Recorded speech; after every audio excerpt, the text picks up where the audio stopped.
There's absolutely no reason for me to be here. I mean, logically, given that I'm the least artistic person in terms of the visual arts.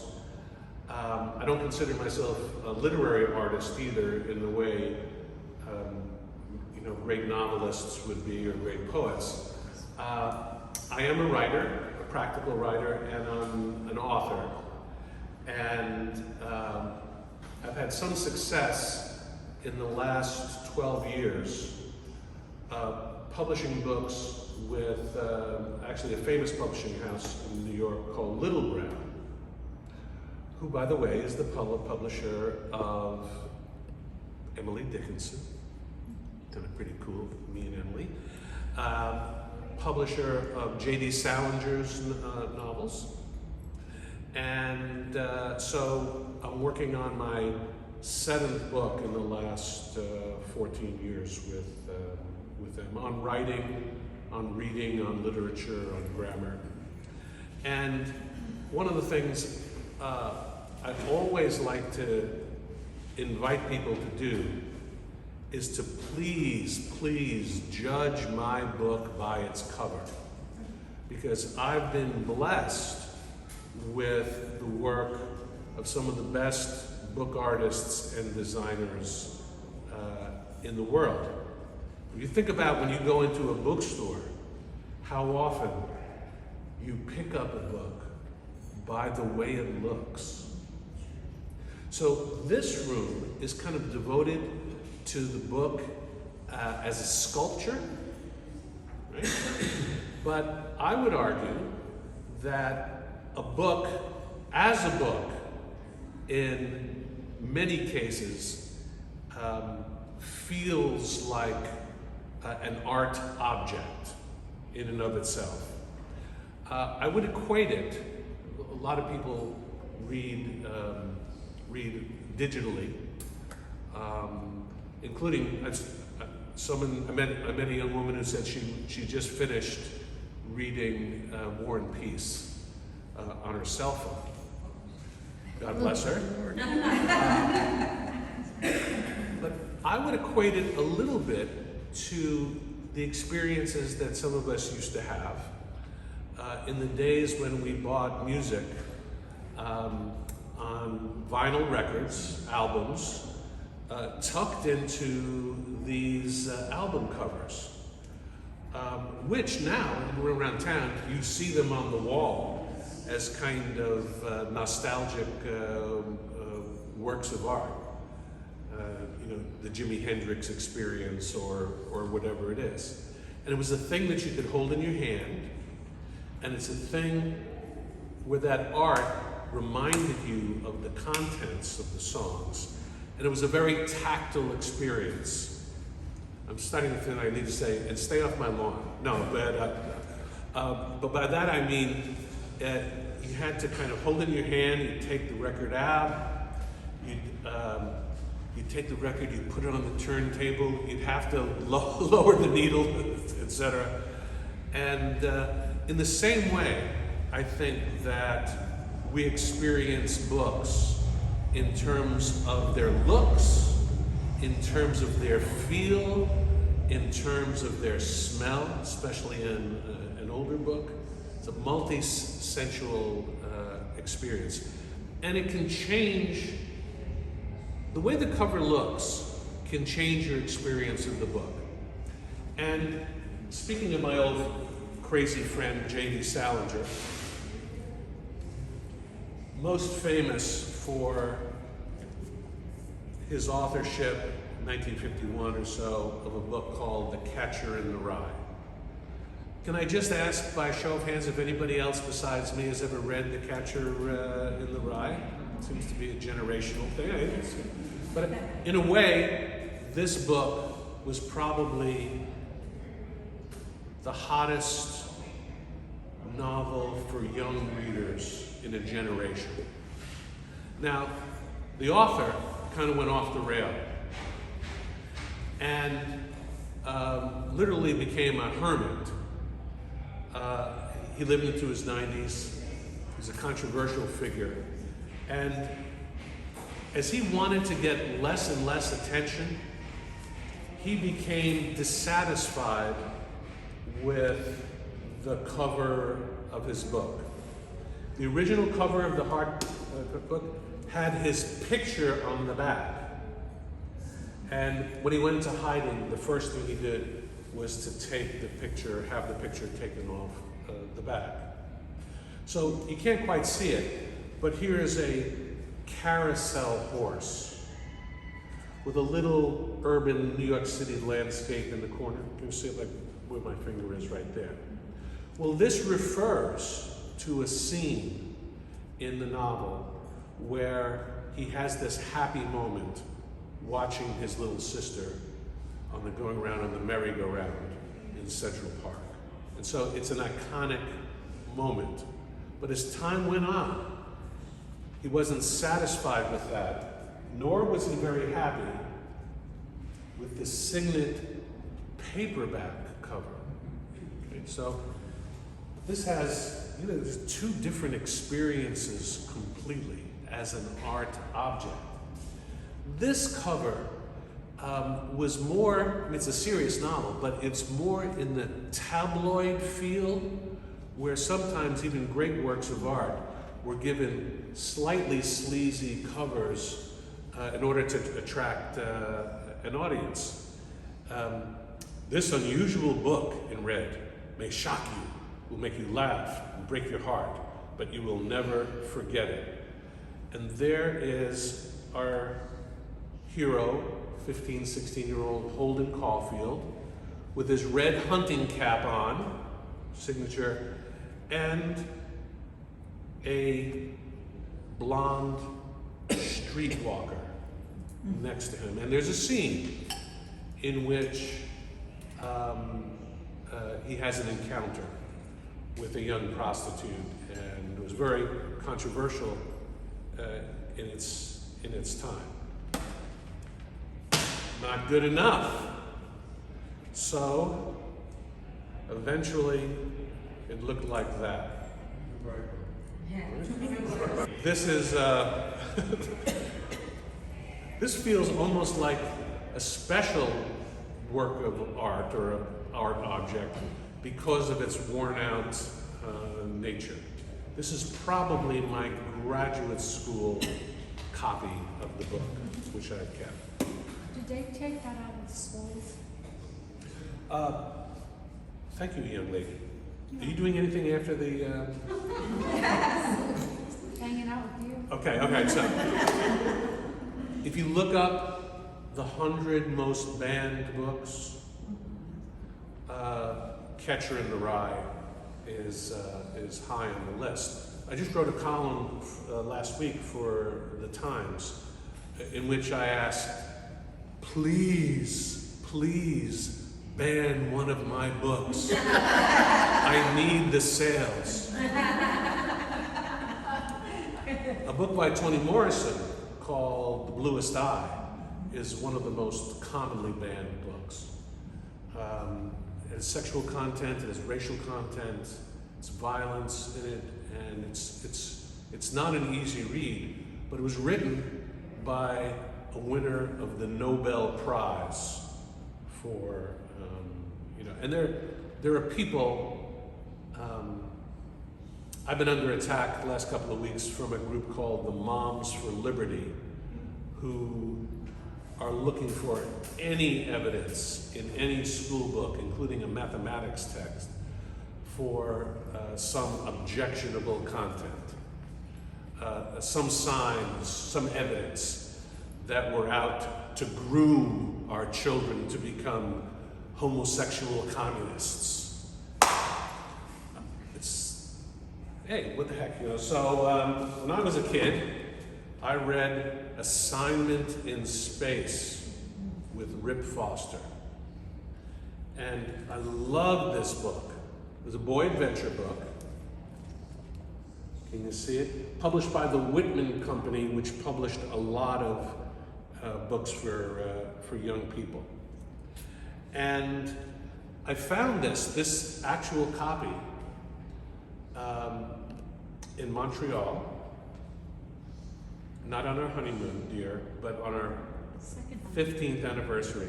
She's thinking about it as our second honeymoon. That's a good thing. And I saw this in a bin along the St. Lawrence River collectibles bin. I said, oh my God, that's the book that I read as a kid. And I bought it again and I reread it and I saw all different kinds of things in it. I tracked down the author, whose name was not Blake Savage, as he's described here. And he wasn't John Blaine, which was his other pseudonym. His name was Hal Goodwin. And then here it says, this is the property of Lorne Rother, and it gives an address and it gives a phone number, RE 80869. One day I said, what the hell? I dialed a number in Montreal. A woman answered. Hello, is Lorne Rother there? What, who is this? What is this? What? Oh, I'm so sorry. I found this book and I found the name and this. No, I'm sorry. I'm sorry. He said, oh, you want Lorne? Yeah, I'll go get it.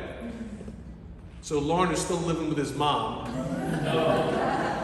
Got on the phone and I said, I gave him the spiel. I said, oh, it's a great book. And he said, oh, no, I don't remember it at all.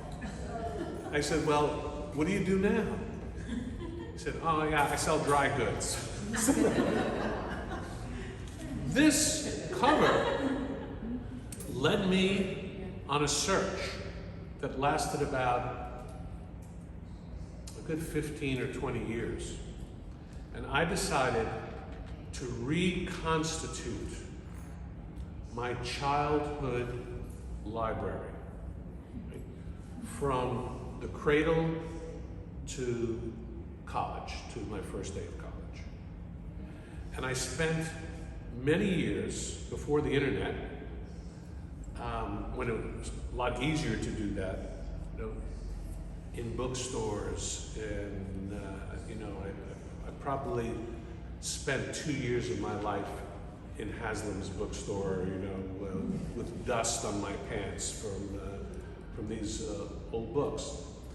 But I thought I was finished. I knew I wasn't finished, but I thought it would be impossible for me to complete it, because in my mind I had an image of a book, a big children's book of stories and poems that I remember when I was 3 or 4 years old, my mother or my grandmother sitting me down and reading from this book to me.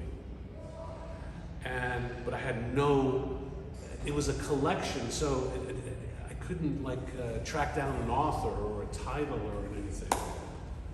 One day, not in Montreal, but while I'm doing some work in Canada, visiting a town called Shakespeare, Ontario, went into a bookstore and bought a couple of books, bought a toy typewriter for about $50, and I'm looking around and I look up and I see this.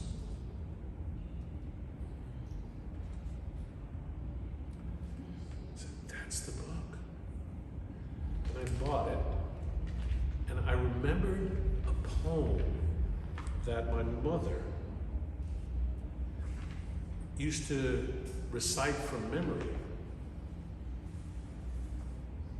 probably because I asked her to read it so many times.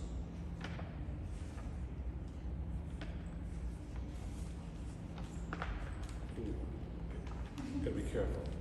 It's called My Shadow. It's illustrated. I have a little shadow that goes in and out with me, and what can be the use of him is more than I can see. He's very, very like me from the heels up to my head, and I see him jump before me when I jump into my bed.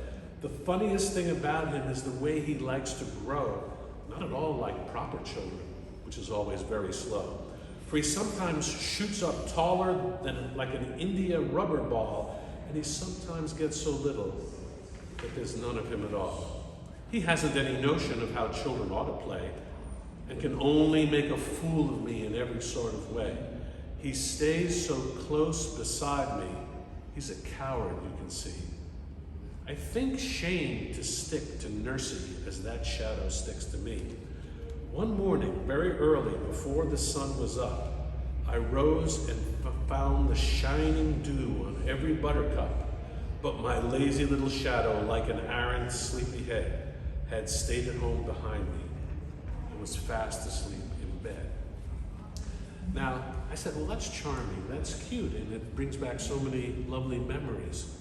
But what I didn't realize until I reread it in this book, that the author of that poem was Robert Louis Stevenson, who published a collection of children's poems, A Garden of Childhood Delights, something like that.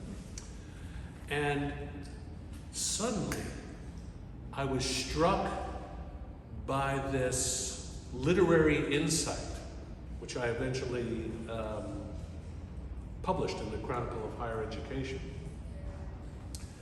What is this poem about?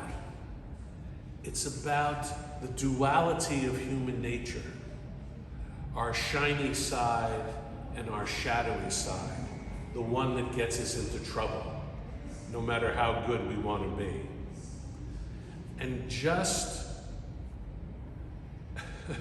on a whim, I looked up the collected works of Robert Louis Stevenson and saw that he had written this poem the same year he had written Dr. Jekyll and Mr. Hyde. The ultimate sort of fictional elaboration of how a person can really be two people in terms of their character and their actors, all because of that cover. All right, what about my work? Okay, so thanks to Haslam's, they let me harvest out of their store a couple of weeks ago all the posters for my book covers. They had, every time I published a new book, they had an event for me. I would sign for them a book cover and they would post it. This has been in the window for, or in this, in the light for 12 years. It's a little grimy, a little dusty, a little discolored. But this is the cover of my most successful book called Writing Tools. Now it's 55 essential strategies for every writer. And the cover design was done by Keith Hayes, who has done now 7 books. The last 2 books, he had left Little Brown to become the art director, I think, of Putnam. And I didn't have to ask him if he would come back and do the other covers for me. He's just a terrific guy. And this book, the book covers I'm going to show you, I just discovered there are now 500,000 copies in print. Most of them for this book, now 300,000 copies in print in various editions, including translations into 8 languages, including Arabic, which of course is Arabic books are read the opposite direction, not left to right, but right to left. Where's the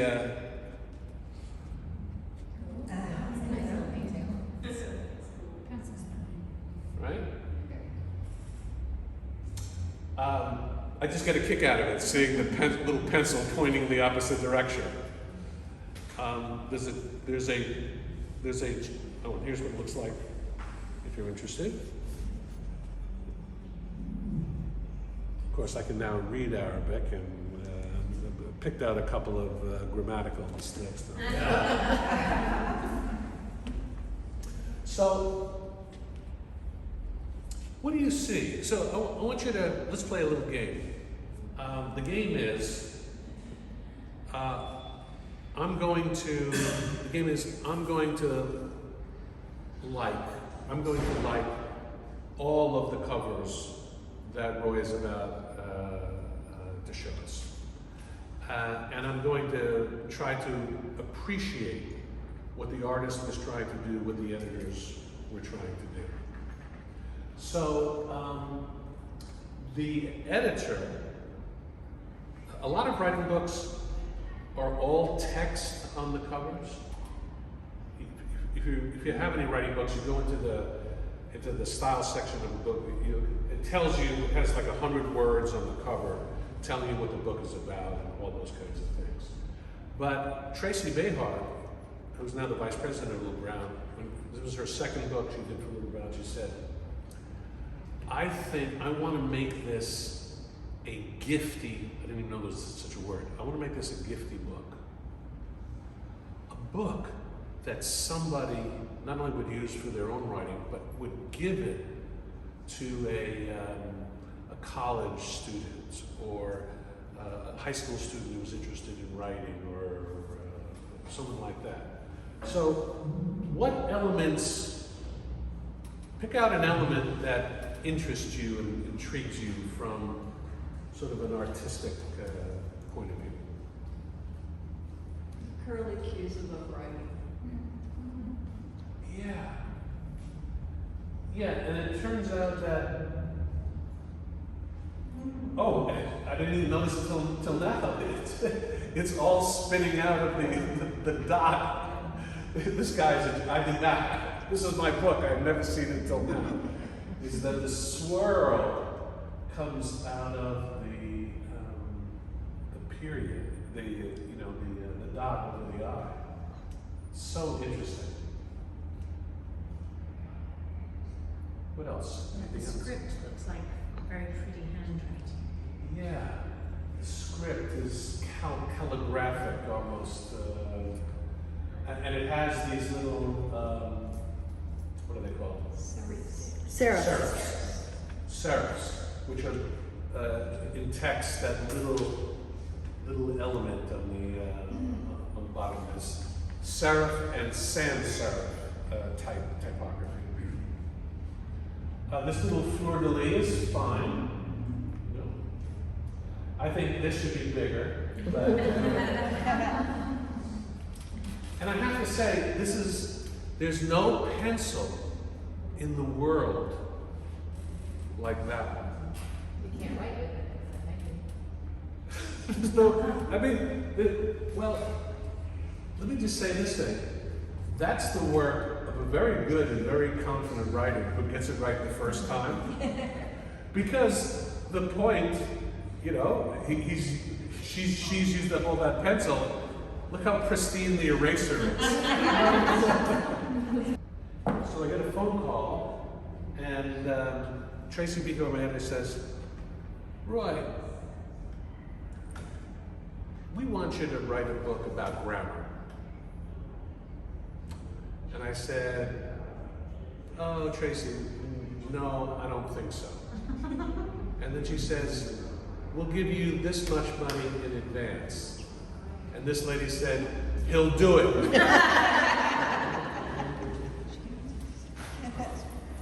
And I said, if I'm going to do it, I'm going to do it my way.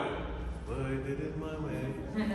Which means I'm not going to do it as another stale kind of list of rules that you have to follow, or else you're not worthy as a writer. There's 11 chapters in the book about punctuation. Interesting. Who would want to read that? And what would the title of such a book be? I did not create the title Writing Tools, but I did create the title The Glamour of Grammar. Okay? Now, in the 1500s, in the north of England, the word glamour and grammar were the same word. How could that be? Having to do with magic. If you glamour somebody, actually it means you put them under a spell. Look at the way the word spell has two different meanings. One having to do with the order of letters, and the other to do with like an incantation, words that you say. So I did a couple of things that I wanted to do that they let me do, which was that I wanted to use the British spelling of glamour rather than the American spelling, which is not my style generally. But why did I want to do it? Because I wanted to blend. I wanted these two words, glamour and grammar, to be as parallel as possible. So they alliterate. They start with the G sound. They rhyme, glamour and grammar. And 1, 2, 3, 4, 5, 6, 7. 1, 2, 3, 4, 5, 6, 7. So I'm not an artist, a visual artist, but I had in mind the kind of parallelism of the two words. Now, what are your this cover won an award for Keith Hayes, and so once again, from an artistic point of view, what do you see? What's going on there? Yes, sir. Why a semicolon? Why a semicolon? Yeah. Have you ever seen a semicolon like that one? It's pretty much the sexiest, most sensational semicolon you've ever. You know why? And I know Keith now. I didn't know him as well then. I think he said, how can I make the dullest punctuation glamorous? And he created that. But something else amazing is happening. And more than one, I wonder if anybody has noticed this. This looks to me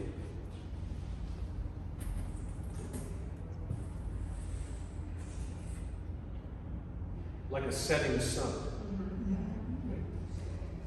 And that looks to me like some kind of either a hurricane storm or a nebula, of stars.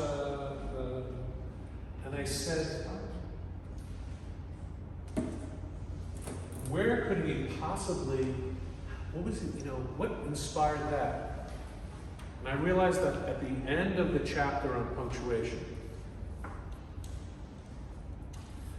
I have a quote, which I borrowed from a historian, and the quote comes from a letter of John Adams to Thomas Jefferson, okay? The biography of Adams, one paragraph. And he's talking about the pleasure he's getting now as a writer, as opposed to his public life.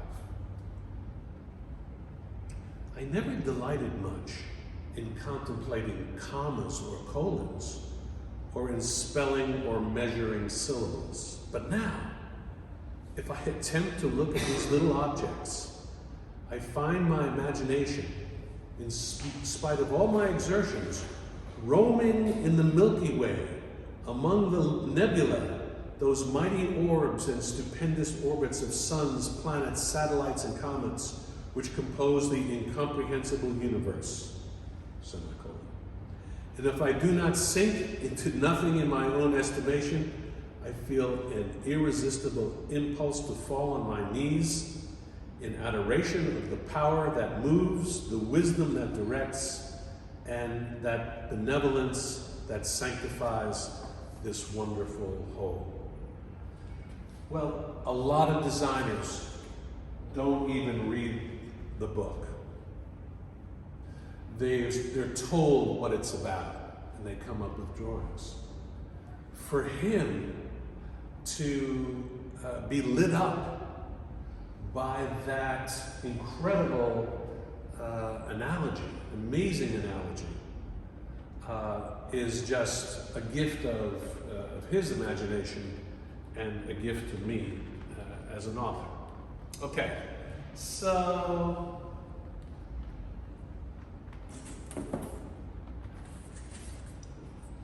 I got in the act a little bit and with the third book,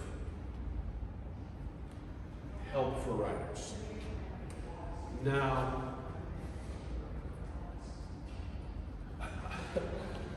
this is more my suggestion to Keith than what should be in the cover, and I decided afterwards, like, never to do that again. I mean, it's not a bad cover, but what I was really playing with is this.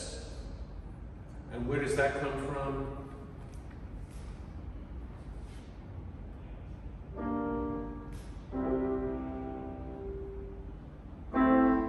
Help, I need somebody, not just anybody. You know I need someone, help. I didn't know I had that falsetto in me, but so that's the Beatles song, Help. And you know, I said, I'm not just going to make it help for writers, I'm going to make it help for writers. And so he said, okay, we did a punctuation mark, now we're going to do another punctuation mark. Now, when you write a book, somebody has to decide. You won't be able to see it too much. I'm pointing to this page. It says Part 3, Blueprints. And in between those two words, there's a little design element. Can you see it? There's a little design element. Right? And you can show that back there. Somebody has to decide. You need those in a book to separate things and to organize things. But you have to decide what it's going to be. And they couldn't decide what it was going to be in this book. And I said to them, what if we turned the exclamation point on its side, right?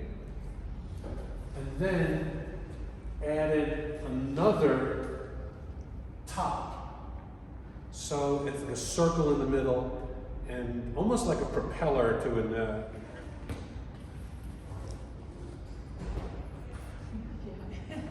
how to write short. Wordcraft for fast times. Now, very successful book, I'm happy to say. And there's a little bit of scam going on. That only a few people kind of recognize, not the irony, but the idea that you wrote a book about how to write short. Oh yeah, well, there's a lot of little lessons along the way. Look what's back. The pencil has come back. With a clean eraser.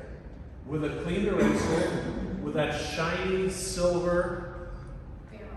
Yeah, and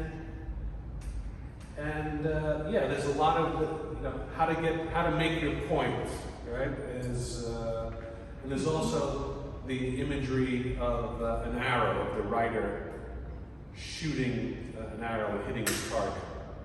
So he picks that up, but what's so much fun is I like sometimes when I'm in bookstores. This has happened maybe 10 times in my life.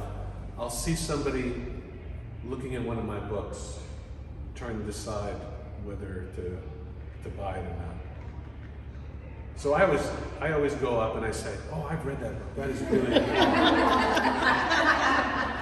You have? Oh yeah, no, this is the best book I'm writing. Well, that's quite a bit. Wait a minute. Hey, look at this picture. Is that you?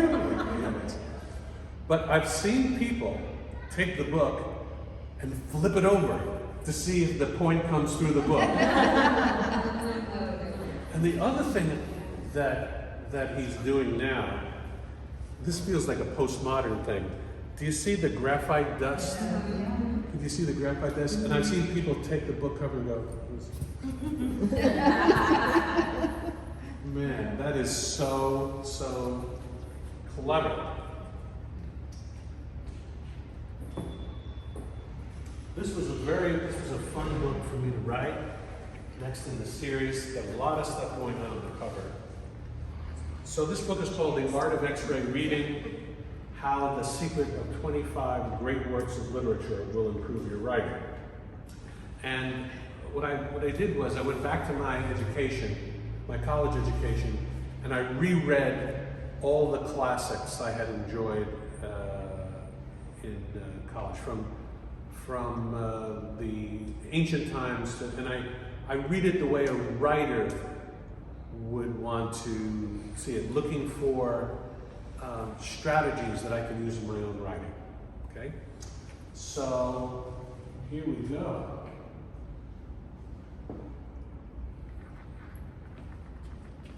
These smudges up here are not from the art. But I should say that because this one is. There's a smudge there, there's a smudge down there. So he's back in the business of he's got that little swirl at the top. And I think his idea was, he's talking about X-ray reading. By that I mean looking through the surface of the text to figure out what the writer is doing. So when Shakespeare writes, "The Queen, my lord, is dead," he's ordering those words for a purpose. He's not saying, "The Queen is dead, my lord." He wants the word "dead" at the end, so it will echo right out from the stage. So that's an example, a mini example of X-ray reading. And I think he tried at one point to X-ray a pencil to see what it would look like. Didn't like the effect, but so instead he gave us the close-up of the pen, the visual close-up of the pencil, and where you can see the crevices in the graphite. But all right, and one more. Murder your darlings. And other gentle writing advice from Aristotle to Censor. By Roy Peter Clark, author of Writing Tools. And the phrase "murder your darlings" came from a writing book from about 100 years ago. Sir Arthur Quiller Couch, a Cambridge professor, told his writing students, if you find some really super clever thing to say, by all means write it down. Okay? By all means write it down. But before you send it to the publisher, if it's not inherently related to the theme of what you're going to do, you have to be willing to murder your darlings. Those things that you'd like to, and if you, but I found if I don't murder my darlings, my editor very often will. Hey, we don't have a pencil anymore. The pencil is gone. What do we have now? Pen and a sword. Pen and a sword. How he saw the sword in the nib of the pen with that drop of blood, by the way. Guess what's inside? A reference to Macbeth in that example that I just gave you, where the dagger appears in a ghostly way in the play. So my next book coming out in April, next April, is kind of inspired by writing that some of us have had to do, public writers have had to do during the pandemic and all the other troubles we're experiencing right now. And it's called Tell It Like It Is, a guide to clear and honest writing. And most of the book is how you take difficult things like the science of pandemics and make them clear and accessible for the public. And I don't have the image to show you, but the pencil is back. The sky is very blue, and there's a layer of clouds, and the pencil is coming through the clouds up to a clear sky. So it's picked up the imagery.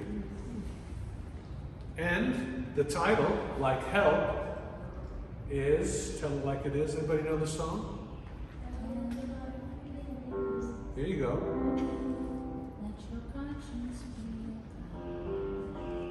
Go ahead, honey, keep doing it.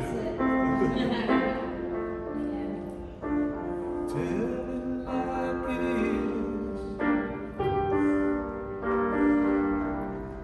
Let your conscience be your guide. The wonderful Aaron Neville, one of my favorite songs, happy to use it as a title. So, I'm going to leave you with my best ending. Okay.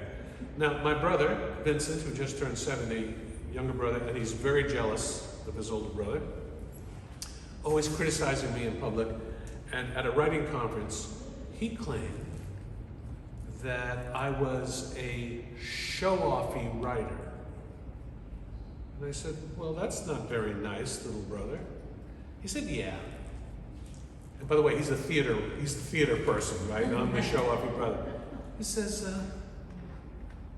you write these endings, and you think you're the Great Gatsby, and you know, you're going on and on and on, and you're like, they never end. I said, I have no idea what you're talking about. And he went, yeah, like this. He says they're concerto endings.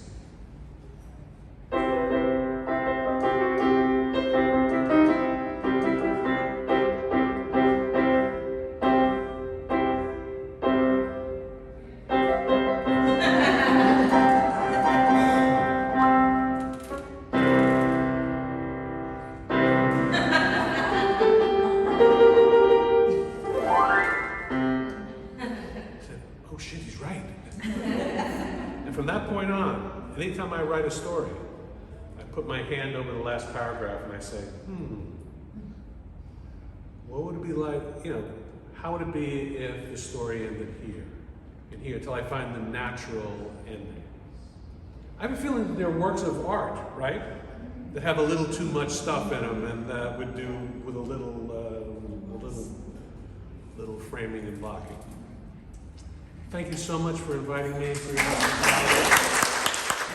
We appreciate Roy Peter Clark presenting this excellent and informative lecture for us.